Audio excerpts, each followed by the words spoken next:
오늘 예배드리는 모든 분들에게 주님의 평화와 은혜가 함께하기를 바라겠습니다.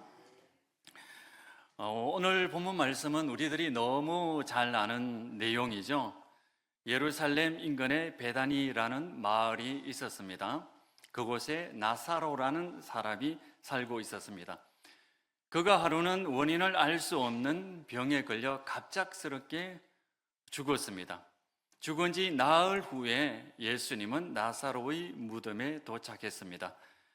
예수님은 나사로가 죽은 것을 보고 눈물을 흘리시며 다시 나사로를 살린다는 내용입니다. 생명과 죽음에 관한 많은 내용을, 교훈을 담고 있는 그런 말씀이지만 오늘은 세 가지만 살펴보도록 하겠습니다. 첫 번째, 우리가 이 이야기를 읽다 보면 저절로 우리가 예수님을 믿게 된 것이 얼마나 복된 일인가, 기쁜 일인가, 행복한 일인가를 깨닫게 됩니다. 우리는 어떤 때에 행복하다 느끼게 될까요? 여러 가지 이유가 있겠죠. 그 중에 한 가지를 꼽으라고 한다면 아마 이 세상에 내 편이 되어주는 분이 있다는 그 사실을 알 때 행복하다라고 하는 그런 생각을 가지게 될 겁니다. 내가 힘들 때 내 편이 되어주고, 내가 잘할 때도 내 편이 되어주고, 내가 좀 못해도 기다려주며 지지하며 내 편이 되어주는 그런 사람이 있다는 것을 알게 될 때, 야, 나는 참 이 세상에 행복한 사람이다, 이렇게 다 느끼게 될 겁니다. 칭찬은 고래도 춤추게 한다라고 하는 책이 있습니다. 이 책에는 범고래를 훈련시키는 이야기가 나오는데요, 이 고래가 처음부터 점프를 잘 하는 것이 아닙니다. 오히려 계속 실패하죠. 또 고래가 지능이 있기 때문에 엉뚱한 짓을 하고 또 훈련사의 말을 듣지 않을 때도 있습니다. 그럴 때는 훈련사가 꾸짖거나 벌을 주지 않습니다. 대신에 고래를 가만히 주목하여 지켜봅니다. 그런데 고래가 조금이라도 목표에 도달하게 되었을 때는 그 순간을 놓치지 않고 어김없이 칭찬하고 상을 줍니다. 작은 성공이라도 하면, 물에 조금이라도 올라오면 크게 칭찬을 합니다. 그렇게 하다 보면 나중에 이 고래는 놀라운 점프를 할 수 있게 됩니다. 칭찬은 고래조차도 변화시킨다, 그런 내용이죠. 그런데 저는 이 책을 읽으면서 더 은혜를 받은 것은 무엇이냐면, 고래가 딴짓을 하고 또 잘 못하더라도 조련사는 계속해서 고래를 주목하고 있다는 것, 그리고 잘못해서 뭔가 좌절해 할 수 있는 그런 상황이었는데도 이 조련사는 고래 편이고 고래를 주목하면서 내가 언제 저 고래를 칭찬할까, 도와줄까 주목하고 있다는 사실. 아마 고래는 말을 할 수 있다면 조련사가 내 편이기 때문에 나는 행복하다, 이렇게 말하지 않았겠습니까? 여러분은 살아오면서 칭찬을 많이 받았습니까? 아니면 꾸중을 더 많이 들었습니까?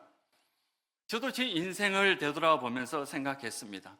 저는 꾸중을 더 많이 들은 것 같아요. 왜냐하면 세상은 칭찬에 인색하기 때문이죠. 이웃이 높아지면 왠지 내가 좀 낮아진 것 같고, 그래서 세상은 늘 이웃을 낮게 말하는 그런 경향이 있습니다. 그 영향을 받아서 가정 안에서, 교회 안에서 칭찬에 인색할 때가 있습니다. 그래서 우리도 모르게 그런 부정적인 언사를 쓰는 경우가 많습니다. 오늘 본문을 읽다가 문득 깨달았습니다. 주님께서는 나를 칭찬하시는데 내가 주님을 믿기만 해도 주님은 나를 칭찬하고 계신다라고 하는 겁니다. 주님은 늘 우리를 주목하고 계신데, 우리를 주목하고 계시면서 우리가 우리 입술로, 우리 마음으로 내가 주님을 믿습니다라고 하는 그 고백만 하여도 주님은 우리를 칭찬하고 계신다라고 하는 겁니다. 이런 모습을 보면서 주님은 내 편이구나, 주님은 항상 나를 지켜보고 있구나. 그러면서 고백을 하게 됩니다. 누가 내 인생에서 네가 가장 잘한 것이 있다면, 이제까지 살아오면서 네가 가장 잘한 것이 있다면 무엇이냐 묻는다면 나는 예수님을 주님으로 믿게 된 것이 내 인생에 가장 잘한 것입니다. 이렇게 고백하는 것입니다. 주님께서는 여러분에게도 물어보실 것입니다. 너는 내 인생에 있어서, 너는 너의 인생에 있어서 가장 잘한 것이 무엇이냐? 그러면 여러분들은 이렇게 대답하겠죠? 내가 내 인생에서 가장 잘한 것은 주님을, 예수님을 주님으로 믿게 된 것입니다. 이렇게 고백할 겁니다. 이 고백을 듣기만 해도 예수님은 엄청 기뻐하고 즐거워하시는 분입니다. 우리가 그 행복을 한번 같이 이 시간 나누어 보겠습니다. 좌우 옆에 계신 분에게 나는 내 인생에서 가장 잘한 것이 예수님을 주님으로 믿게 된 것입니다. 이렇게 고백하면 듣는 분은 대단하십니다. 이렇게 칭찬해 주시기를 바랍니다. 우리 같이 한번 해볼까요?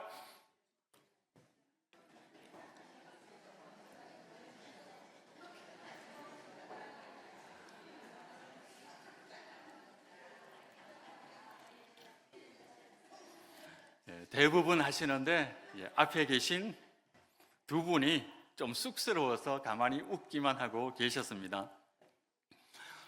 주님을 믿는다는 것은 우리에게 다가오시기 위해서 목숨을 건 주님의 사랑을 우리가 안다는 겁니다. 그 주님의 사랑에 감사한다는 것이죠. 주님은 우리에게 늘 다가오시기를 원하시는 분이고, 다가오시는데 항상 위험을 감수하시고 목숨을 거시는 분입니다.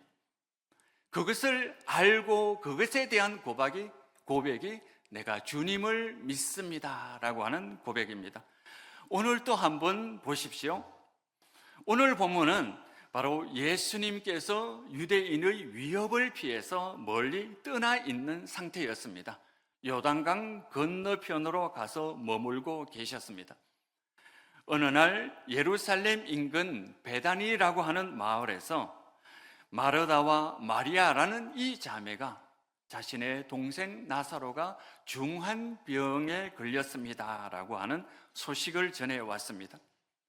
주님께서 사랑하시는 나사로가 위중한 병에 걸려서 죽을지도 모른다라고 하는 소식이었습니다. 이 소식을 들은 예수님은 이 병은 죽을 병이 아니라 하나님의 영광이 드러날 그런 사건이다, 그런 병이다라고 하시면서 이틀을 더 그곳에 머무셨습니다. 이틀 후에 예수님께서는 제자들에게 말했습니다. 우리가 다시 예루살렘으로 가자, 유대로 가자, 베다니로 가자라고 말씀하셨습니다. 그러자 제자들은 말렸습니다. 선생님, 방금도 조금 전만 하더라도 유대인이 돌로 치려고 했는데 어떻게 그 위험한 곳으로 가십니까? 그러자 예수님은 확실하게 말씀하셨습니다. 우리 친구 나사로가 잠들었다. 내가 가서 깨워야 되겠다. 어떤 위험도 감수하시는 예수님의 그 모습을 이 본문에서 우리가 느낄 수 있습니다. 주님께서 위험을 감수하고 나사로가 살고 있는 베다니로 향하셨습니다. 주님께서는 이렇게 우리에게 다가오시기 위해서 늘 위험을 감수합니다.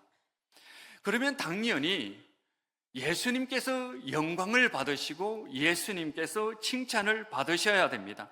그런데 왜 예수님께서는 오히려 주님을 믿는 우리들을 칭찬하는 것일까요? 그것은 자신의 이 고난, 자신의 마음을 조금이라도 알아주는 그 사람들에 대한 감격이라고 할 수가 있습니다. 제가 초등학교 6학년 때 수학여행을 갔습니다. 기념품 가게에 가니까 아주 조그만 이쁜 기념품이 될 만한 것이 있었습니다. 그래서 제가 엄마를 위해서 기념품을 샀습니다. 아버지의 것은 사지 않고 엄마 것만 샀는데요. 제가 그 기념품을 가지고 와서 엄마에게 전해주자 엄마가 갑자기 눈물을 흘리시는 거예요. 그 눈물의 의미가 뭘까요? 아, 내가 아들을 다 키웠구나. 아들이 내가 고생하는 것, 이 엄마의 마음을 조금 알아주는구나, 알기 시작했구나 라고 하는 그런 내용일 겁니다. 예수님도 마찬가지입니다. 내가 저 잃어버린 영혼들을 위해 하늘에서 내려왔고, 내가 저 잃어버린 영혼들을 위해서 산을 넘고 들을 넘어서 그들을 구원했는데, 내가 십자가를 지면서까지 저들에게 다가가기를 원했는데, 저들이 이제 그 사랑과 그 은혜를 조금씩 깨달아 알아가는구나. 그 고백이 우리가 주님을 믿습니다라고 하는 그 고백 속에 있다는 것을 알기에 주님께서는 우리의 고백에 감격하고 오히려 우리를 칭찬하시는 분입니다. 여러분, 예수님은 우리 편입니다. 힘들 때도 좋을 때도 좀 부족해도 우리 편입니다. 늘 우리를 지켜주시고 보호해 주시는 분입니다. 그것뿐만 아니라 우리가 주님을 믿기만 해도 우리를 칭찬하시고 우리를 사랑하시고 감격으로 우리를 맞아주시는 분이 바로 예수님입니다. 그래서 우리는 날마다 고백합니다. 내가 세상에서 가장 잘한 것은 예수님을 주님으로 믿기 시작한 것이다. 주님을 믿는 것이다. 우리가 날마다 이렇게 고백한다면 예수님께서 얼마나 기뻐하겠습니까?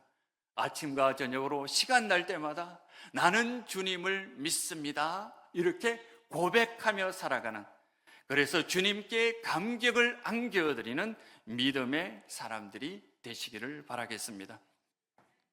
두 번째, 오늘 본문에서 우리가 알 수 있는 것은 나를 위해 울어주는 사람이 있다는 것, 그분이 예수님이라는 그 사실 하나만으로 얼마나 우리는 행복한 사람인가, 복된 사람인가를 깨닫게 됩니다. 나사로가 죽자 인근에 많은 사람들이 모여들었습니다. 그 당시 유대인들은 사람이 죽으면 24시간 안에 장례를 마쳤습니다. 그리고 7일 동안 애도의 기간을 가졌습니다. 19절에 보면 인근에서 모인 유대인들, 그리고 동생을 잃어버린 마르다와 마리아가 깊은 슬픔에 빠져 있습니다. 그때 어떤 사람이 마르다에게 말합니다. 예수님께서 오고 계신다.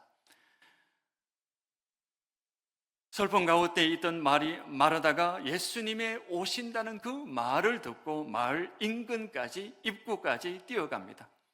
그리고 조금 후에 마리아도 그 소식을 듣고 옵니다. 마리아의 그 뛰어가는 모습을 보고 함께 조문하기 위해 또 모인 그 모든 사람들이 마을 입구까지 달려갑니다. 예수님 앞에서 깊은 눈물을 흘립니다. 예수님께서 이렇게 눈물 흘리시는 사람들을 보자 33절에 보면, 우리 33절 같이 한번 읽어보겠습니다. 한번 성경책을 펴보시기 바랍니다. 33절입니다. 예수께서 그가 우는 것과 또 함께 온 유대인들이 우는 것을 보시고 심령에 비통히 여기시고 불쌍히 여기사. 여기서 비통히 여기시다 라고 하는 말이 궁금하지 않습니까? 분노하다라고 하는 말이 포함되어 있습니다. 분노와 슬픔이 섞여 있는 눈물을 말합니다. 예수님의 그 슬픔 속에 왜 분노와 비통함이 포함되어 있을까요? 바로 인간의 연약함 때문이죠. 죽을 수밖에 없는 연약한 육신, 그 환경 가운데 살아가고 슬픔을 당할 수밖에 없는 그 상황을 보고 예수님은 분노를 느끼셨습니다. 단순히 분노를 느낀 것이 아니라 그 상황 속에서 괴로워하는 사람들을 보시며 눈물을 흘리셨습니다. 예수님께서 비통히 여기셨다라고 하는 그 말은 분노와 또 함께한 사람들의 그 모든 슬픔을 함께 통감하면서 느끼는 눈물입니다.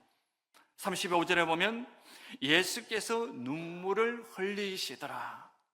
38절 상반절에 보면 이에 예수께서 다시 속으로 비통히 여기시며 라고 이야기를 합니다.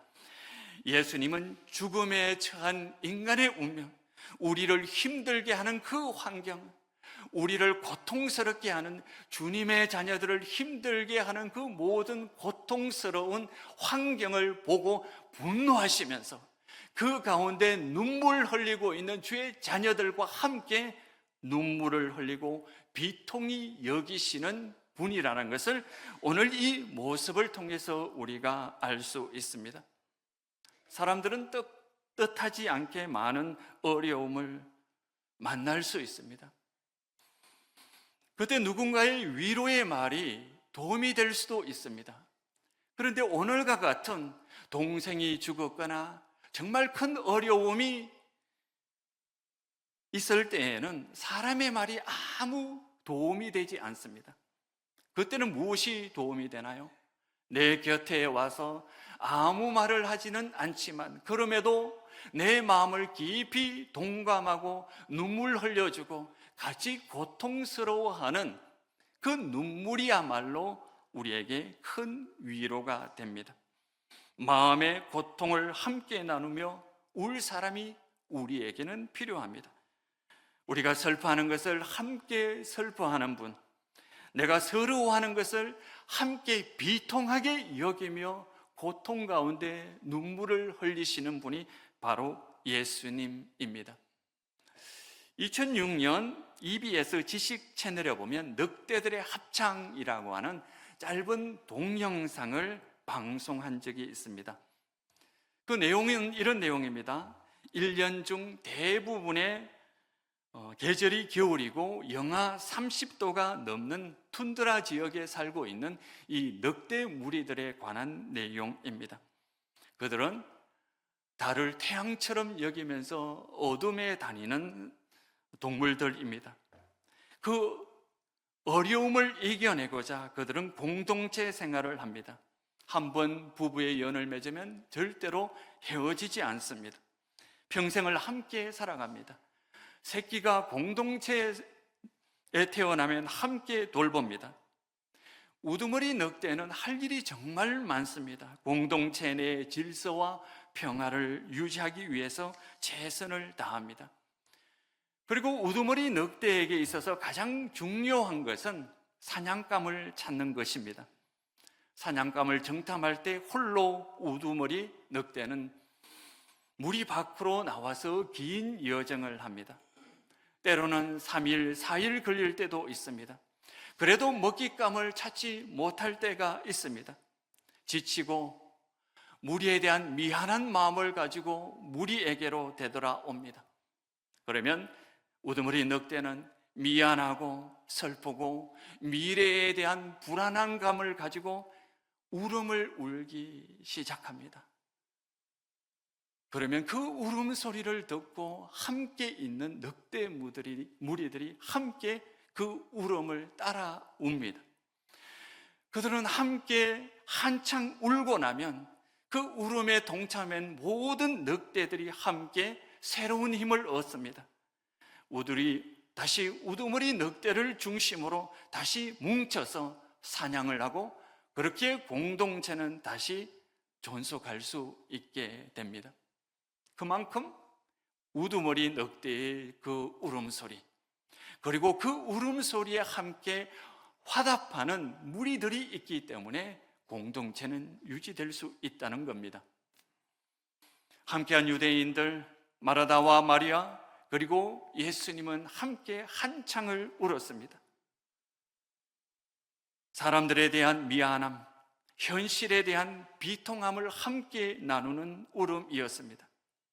내 인생의 처지를 깊이 이해하고 내가 한숨 쉴 때 함께 한숨 쉬고 내가 울 때 함께 울어주시는 분은 바로 예수님입니다.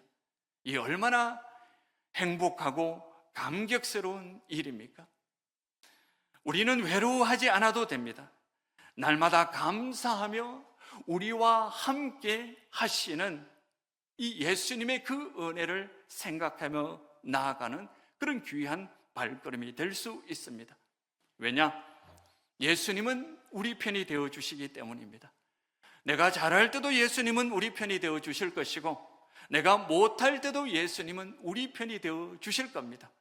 내가 시리와 좌절에 빠져서 눈물만 흘려야 될 그때에도 예수님은 어느 곁에 우리 앞에 오셔서 함께 괴로워하며 함께 우리를 위해서 눈물 흘려 주시는 분이 바로 예수님이시기 때문입니다.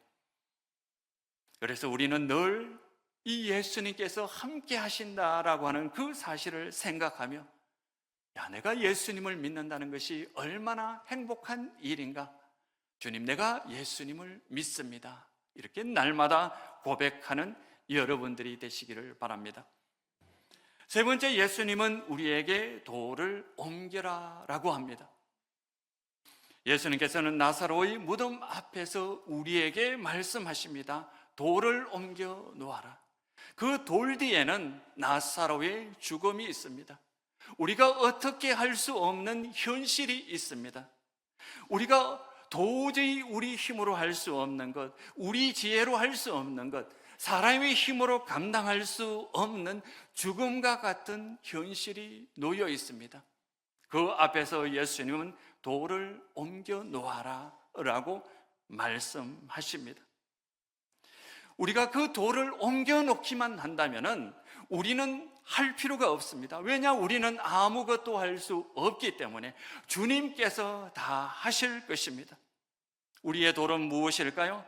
두려움의 돌, 순종하지 못하는 돌, 기도하지 못하게 하는 돌, 감사를 가랑막는 돌, 이 많은 돌들이 우리 앞에 놓여 있습니다. 그러나 우리가 믿음을 가지고 주님께서 우리와 함께 하신다라고 하는 그 사실 하나만 기억한다면 충분히 옮겨 놓을 수 있는 돌들입니다. 그 말씀을 순종하고 그 돌을 옮겨 놓기만 하면 우리가 감당할 수 없는 현실은 주님께서 다 해결해 주실 것입니다. 어차피 우리가 해결할 수 없는 문제가 아니겠습니까?